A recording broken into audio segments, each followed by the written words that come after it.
siang, selamat pagi, atau selamat malam untuk kita semua bagi yang menonton video ini. Pada kesempatan ini saya akan membahas satu topik, yaitu pembatasan sosial. Salahkah imbauan pemerintah untuk ibadah di rumah? Nah, topik ini saya akan bahas sedikit supaya umat Tuhan, ya, orang Kristen khususnya di Indonesia, punya sebuah pandangan yang baik dan tepat menanggapi himbauan pemerintah tersebut. Jadi, saudara yang dikasihi Tuhan, sejak mencuat akhir tahun 2019, yaitu virus corona atau yang disebut dengan COVID-19, ya, itu sudah banyak menimbulkan masalah. Ya, sudah banyak masalah yang ditimbulkan karena begitu luas dampak dan juga pengaruhnya, baik itu dalam kehidupan sosial politik, juga dalam ekonomi, ya, terutama pengaruhnya adalah di bidang kesehatan. Nah, per tanggal 27 Maret 2020, saya cek di salah satu situs di Indonesia, yaitu di Kompas, dikatakan bahwa sudah 199 negara yang terkena virus corona ini atau COVID-19. Nah, ini sangat banyak sekali. Ya, jadi bukan hanya Indonesia saja, tetapi banyak negara yang kena, bahkan negara adidaya sendiri, yaitu Amerika juga tidak lepas dari virus ini, gitu ya. Nah, untuk di Indonesia sendiri mencuat sekitar pertengahan Maret lalu, gitu ya. Jadi memang di Indonesia mencuatnya sedikit berbeda dengan negara-negara lain. Lalu kemudian saat itu juga pemerintah mengambil kebijakan, yaitu social distancing, yaitu pembatasan sosial, pembatasan hubungan satu dengan yang lain supaya tidak saling berhubungan, ya, atau menjaga jarak satu dengan yang lain, ya. Jadi Indonesia mengambil kebijakan ini tentu dengan pertimbangan-pertimbangan yang sudah dipertimbangkan sedemikian rupa. Nah, implikasi kebijakan pemerintah ini yaitu satu, anak-anak sekolah diliburkan sejak pertengahan Maret tersebut, ya, dalam kurun waktu 14 hari. Meskipun sekarang sudah diperpanjang, gitu ya. Lalu kemudian dihimbau untuk seluruh masyarakat Indonesia sebisa mungkin itu work from home atau bekerja dari rumah, gitu ya. Lalu kemudian yang ketiga, dihimbau untuk tidak mendatangi tempat-tempat keramaian, misalnya itu mall, ya, tempat wisata dan lain sebagainya. Kemudian dihimbau juga supaya mengatur jarak minimal 1 meter. Ya, entah itu orang luar termasuk keluarga sendiri. Lalu kemudian yang kelima, implikasinya dihimbau untuk ibadah di rumah sementara waktu.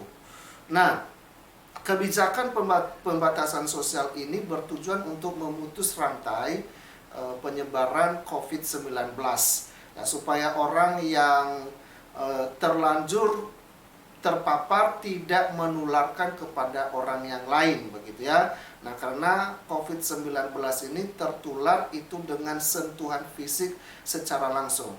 Jadi bukan dengan udara, bukan dengan nafas dan lain sebagainya, tetapi dengan bersentuhan. Maka yang tepat memang adalah menjaga jarak dan tidak bersentuhan satu dengan yang lain.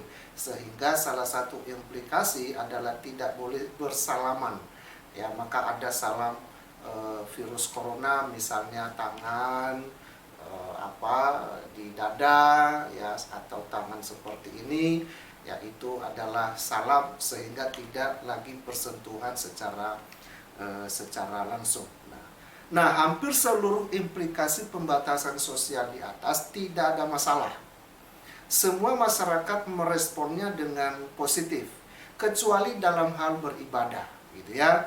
Nah, jadi implikasi pembatasan sosial di dalam hal beribadah memang direspon beragam, ya, direspon beragam.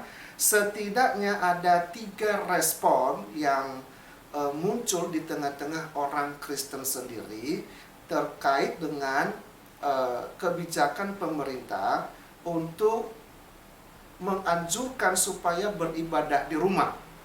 Pertama adalah meresponnya dengan positif, ya, ibadah diliburkan, dilaksanakan secara online dan sebagainya, disambut dengan baik dan dengan positif begitu.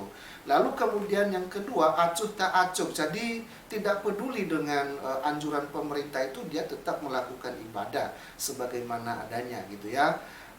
Lalu kemudian yang ketiga juga ada yang sikapnya keberatan gitu ya. Nah, menganggap bahwa himbauan pemerintah itu berlebihan. Jadi mereka dikatakan bahwa kita ini kan punya Tuhan.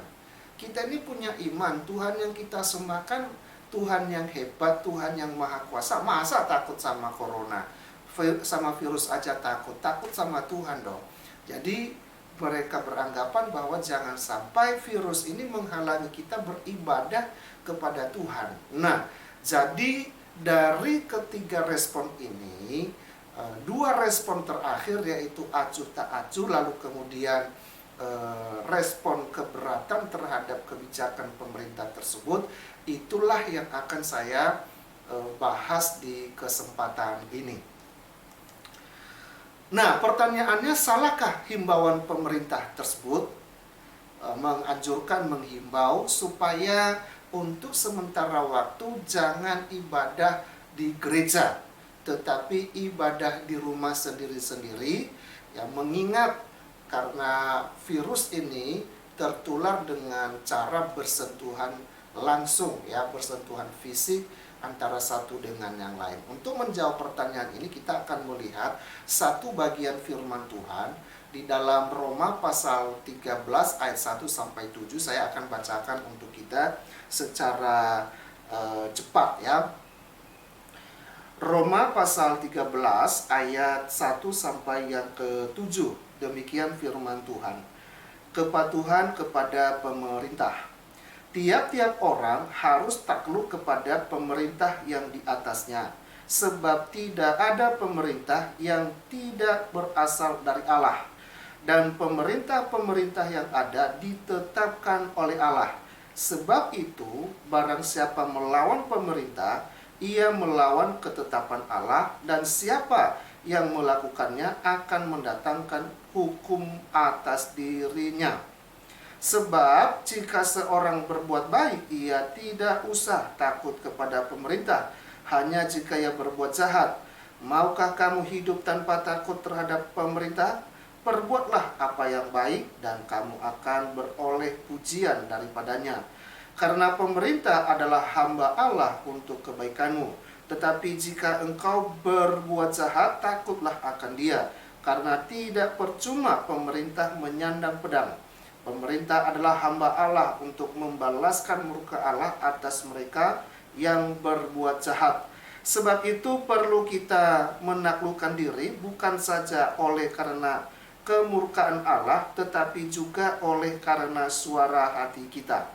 Itulah juga sebabnya maka kamu membayar pajak, karena mereka yang mengurus hal itu adalah pelayan-pelayan Allah. Bayarlah kepada semua orang yang harus kamu bayar, pajak kepada orang yang berhak menerima pajak, cukai kepada orang yang berhak menerima cukai, rasa takut kepada orang yang berhak menerima rasa takut, dan hormat kepada orang yang berhak menerima hormat.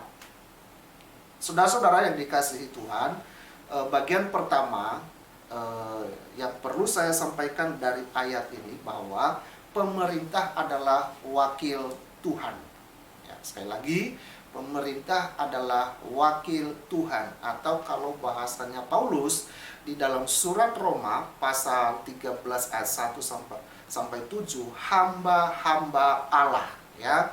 Hamba-hamba Allah. Jadi pemerintah itu merupakan hamba-hamba Allah, ya. Jadi kalau kita mengacu pada surat Paulus kepada jemaat di Roma, maka dapat kita lihat beberapa prinsip penting terkait dengan pemerintah. Ya, satu, tidak ada pemerintah tanpa seizin Tuhan. Ya, jadi tidak ada pemerintahan di dunia ini yang berdiri kalau itu bukan Tuhan yang menetapkannya, termasuk pemerintah negara Republik Indonesia saat ini.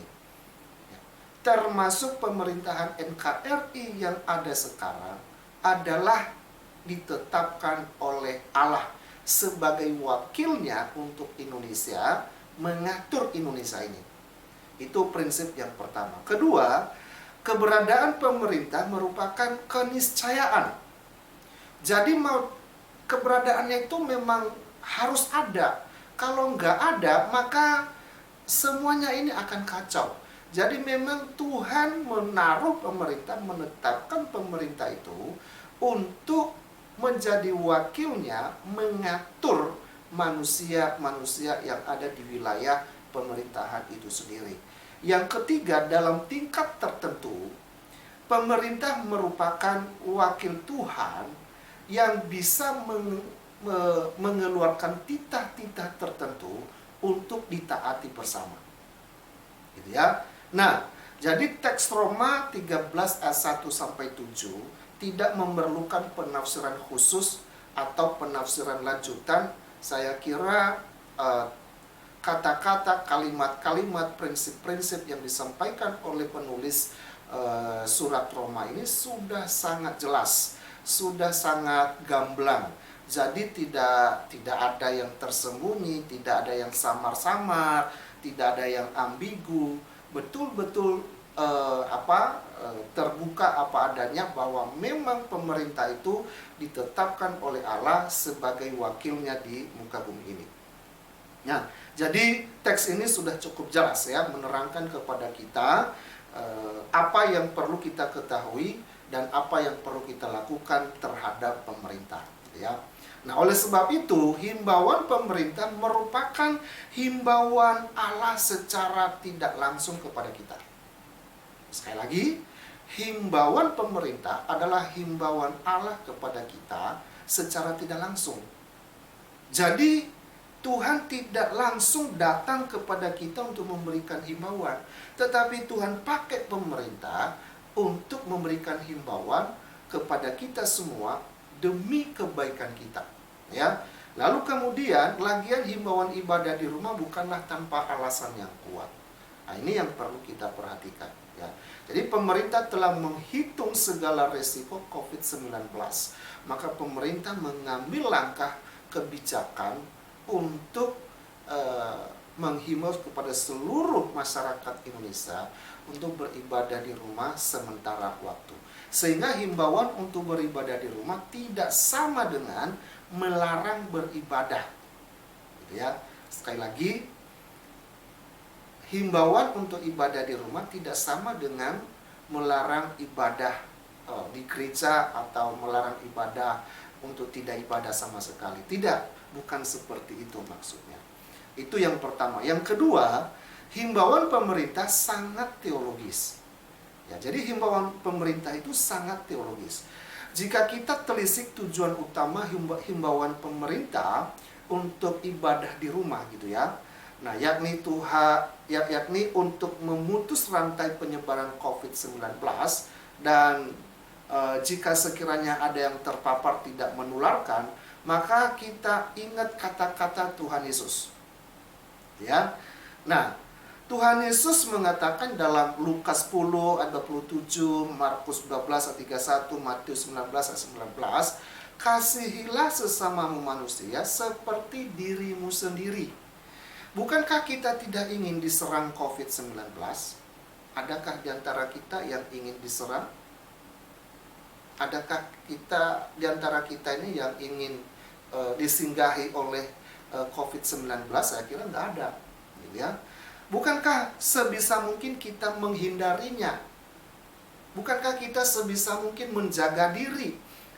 Ya, bukankah kita sebisa mungkin mawas diri sehingga kita jaga diri kita supaya tidak terpapar COVID-19 tersebut. Nah, maka jika saya mengasihi saudara, seyogianya saya menjaga sebisa mungkin supaya saudara tidak terpapar COVID-19 seperti menjaga diri saya sendiri.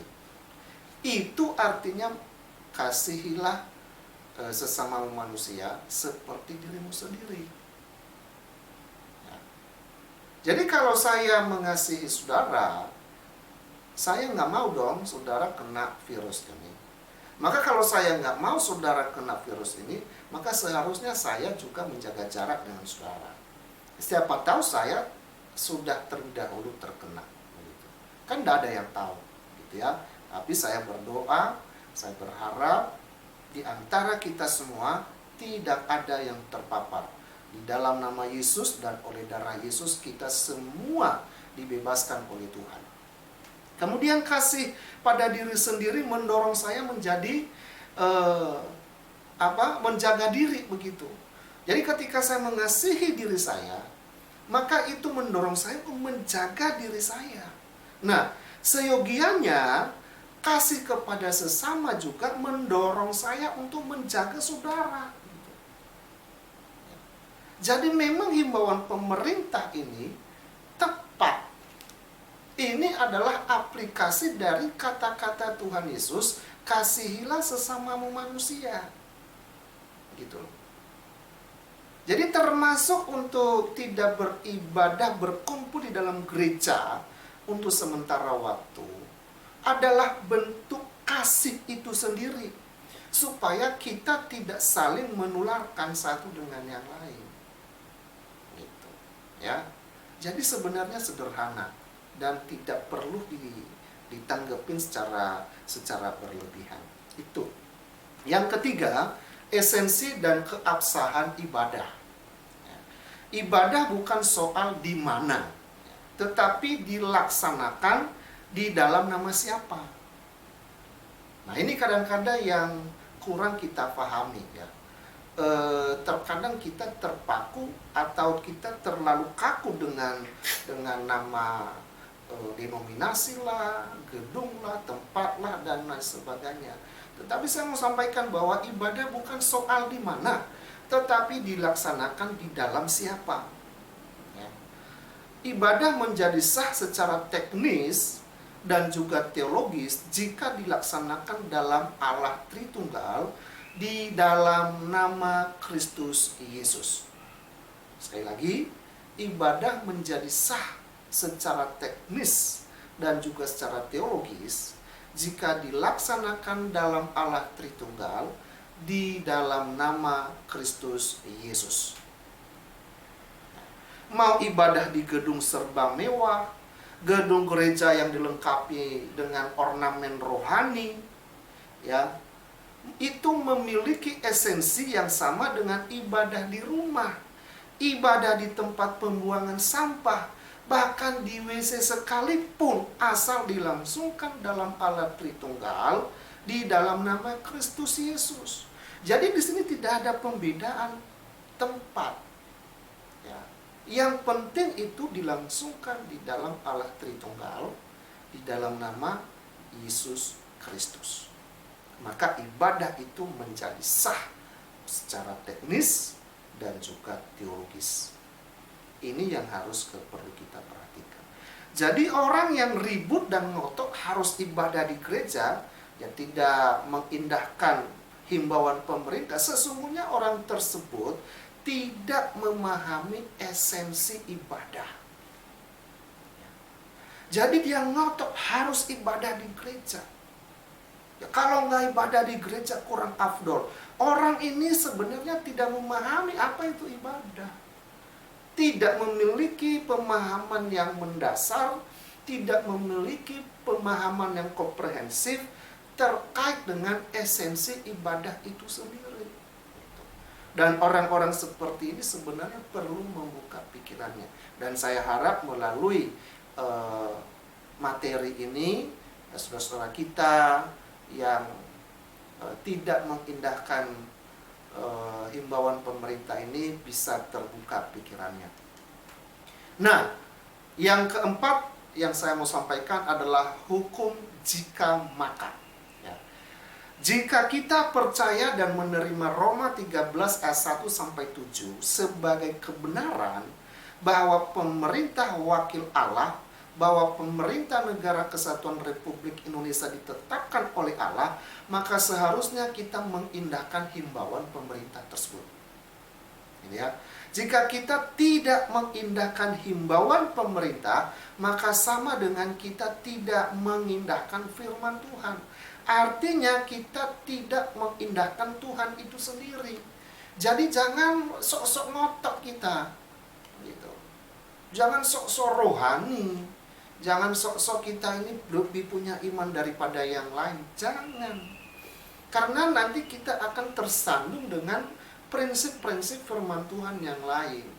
Jadi saya harap kita memiliki sebuah keseimbangan berpikir teologis ya di dalam seluruh tatanan ajaran dan juga ibadah kekristenan. Sehingga kita tidak tersandung, kita tidak berat sebelah. Gitu ya. Nah, jika kita tahu bahwa himbauan pemerintah itu baik adanya untuk kebaikan kita semuanya, maka dosa jika kita tidak melakukannya. Ya, Yakobus 4 ayat 17 mengatakan, jadi jika seorang tahu bagaimana ia harus berbuat baik, tetapi ia tidak melakukannya, ia berdosa. Kita tahu bahwa himbauan pemerintah ini baik untuk kebaikan kita semua. Nah, kalau kita nggak melakukan, maka Yakobus mengatakan itu dosa, tidak main-main. Ya. Jadi sekali lagi kita janganlah sok-sok beriman begitu ya. Tetapi mari kita menyingkapi ini dengan baik dan bijaksana sambil berdoa kepada Tuhan. Ya.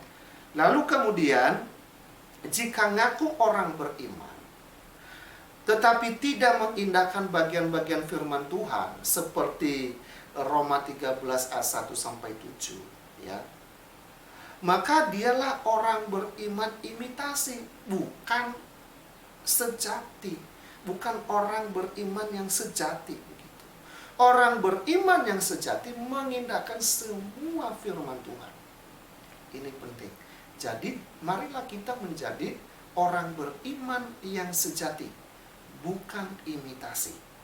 Ya, imitasi itu memiliki pandangan yang pincang terhadap prinsip-prinsip kebenaran. Tetapi orang beriman yang sejati memiliki pemikiran yang seimbang terhadap prinsip-prinsip kebenaran firman Tuhan.